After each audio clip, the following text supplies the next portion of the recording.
Take it one step at a time, Nettie. Come on.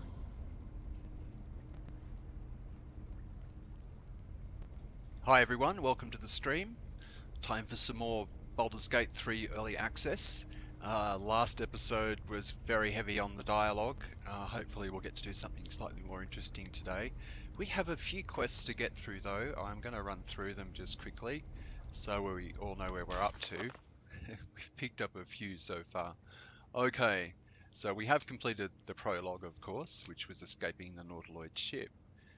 Now, the main thing we have to do is remove the parasite, the Mind Flayer parasite. So let's have a look. Find a way to remove the Mind Flayer parasite. Nettie couldn't help us. Instead, she tried to poison us with deadly venom. Now, that didn't actually happen to us, so that's a little bit of a mistake. I should probably drop a note to the devs about that one, because in our conversation, she just got us to agree to take it if we felt that we were transforming into a Mind Flayer.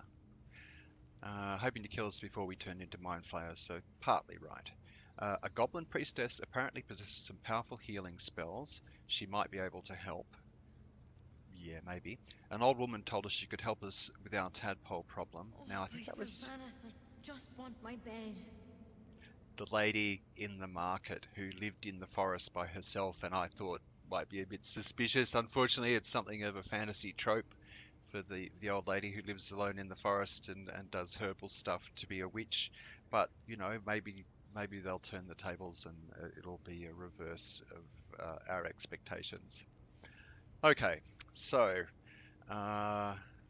we learned that the leader of the druids is a powerful healer named Halsin. He might be able to help us remove the parasite, so we've got to go and try and rescue him. That might be what we do today. The parasite reacted after we tried to use its powers. We need to be careful. The last thing we need is for these things to wake up. Now, it turns out, from what Nettie told us, that these tadpoles, these Mind Flayer parasites, are different to the normal ones, and that we should have already turned into Mind Flayers, and that possibly there is something else going on that we need to discover. There's also talk of the goblins taking on completely new tactics and strategies in their fighting and behaving very unlike goblins, which may also be connected. There's something to do with a temple to the moon goddess Saloon. I didn't actually look up if she was the moon goddess. I'm pretty sure that's right. I guess we'll find out.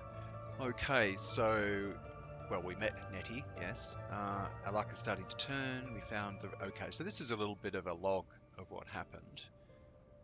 Chapter 1 so far. So we've got ask the goblin priestess for help, get help from Auntie Ethel in the forest, rescue Druid Halsin, who's actually the rightful leader of the Druid Grove here. So if we can rescue him, it's probably going to solve some other problems as well that we have, in that he probably won't want to do the rite that's closing off the Druid Grove to outsiders. So part of that is we want to save these refugees who are going to be outside the grove when they close it off and left to the mercies of the local goblins and whatever else is out there.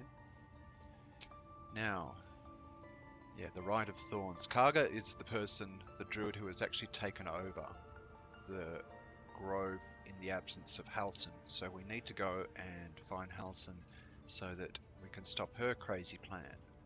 Take it one step at a time. We need to Nettie. defeat Come the on. goblins, possibly.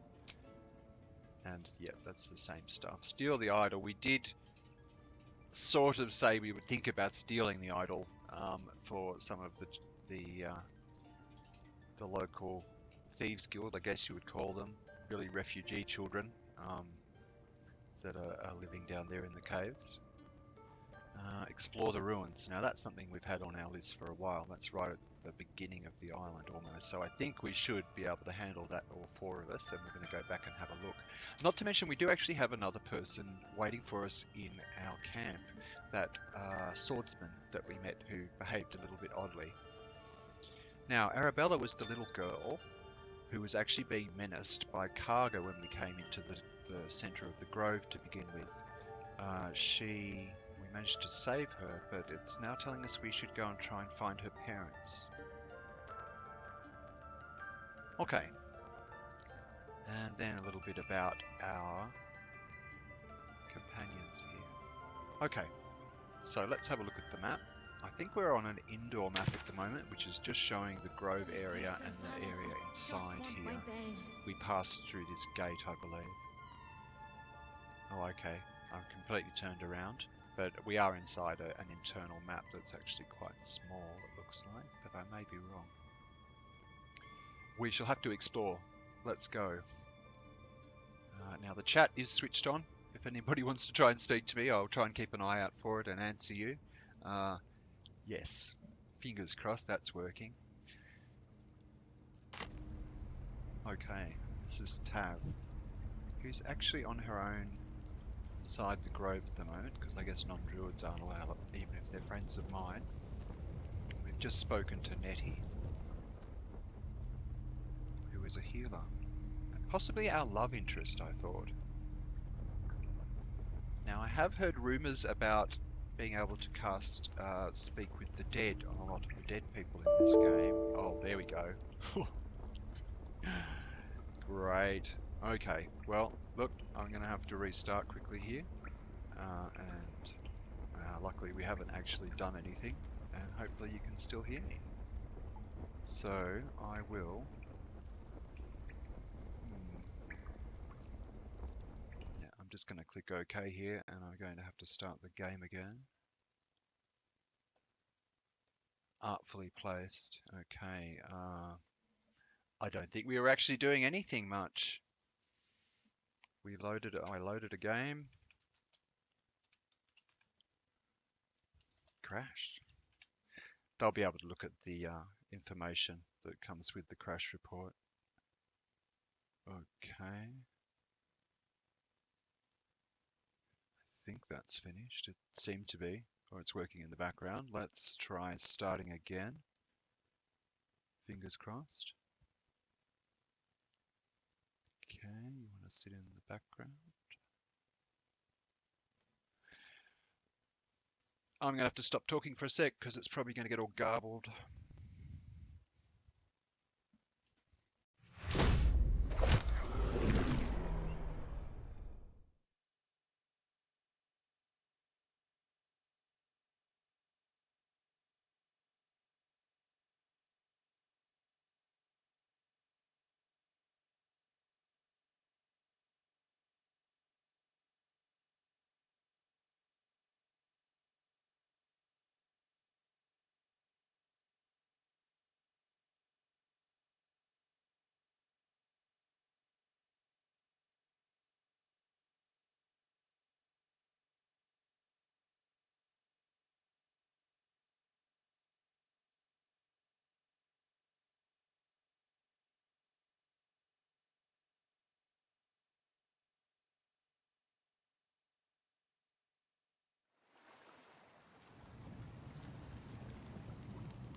So here we are back again in the same spot. You can see I may be pushing the graphics card a little bit hard here with the way that the scenery takes a little while to pop in when I load. Hopefully it's not causing a problem with the audio.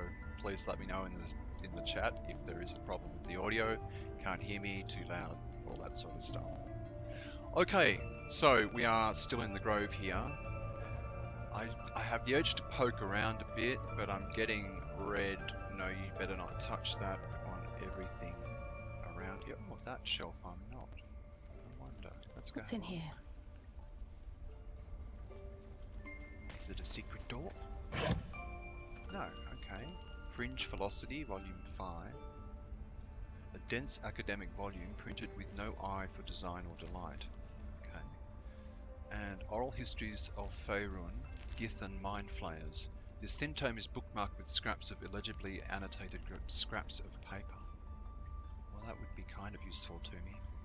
But my character can't really probably read very well. Historic Scroll, something I better not touch as well. I know, I'm a bit of a goody two-shoes. I should have been killing lots more things by now, probably according to some people. I do like to play as a good character, and I think I am trying to roleplay a little bit as a druid. With a lot of wisdom, but not very much intelligence, which is kind of hard to play.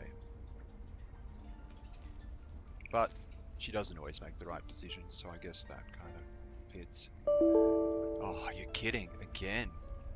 Wow. Now I'm getting a bit annoyed. I might actually shut down the stream again, just for a little while, make sure that I've actually sorted out whatever this problem is, because twice in a row is pretty irritating.